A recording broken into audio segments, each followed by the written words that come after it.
So a piccolo is a flute, but it's a smaller flute. It plays an octave higher than a flute does. Flutes are typically made of silver. Piccolos, good ones anyway, are made of wood. The reason they're made of wood is because that kind of mellows out the sound some. Since they play an octave higher than the flute, they're the highest instrument in the orchestra. Even over a crashing, banging, full double forte orchestra, if you're up in the higher register, you can be heard. And it can be really a thrilling thing because you're surfing on top of a wave of sound. So the piccolo doesn't play until the third movement of the piece. And the first section where it comes in is at the very top of the woodwind section. And that's where Tchaikovsky is portraying this drunken peasant gathering. And then suddenly this other music intervenes, which is march-like and quick.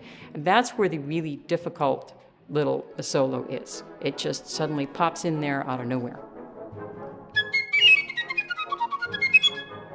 The part is difficult because if you think of music as a performing art, it has an athletic aspect to it. There are 21 notes in the space of about 2 seconds.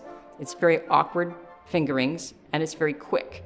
And all that would be problem enough, but you also have to add in the fact that you don't play for the first 2 movements. You sit and you wait. That would be like asking somebody who's a gymnast to stand up after 30 minutes of sitting in a chair, toss off a double flip with a half twist with no warm-up whatsoever on cue.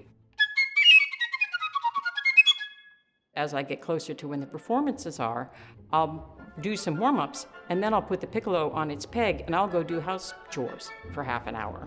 And then I'll come back and pick up the instrument and see if I can play it cold.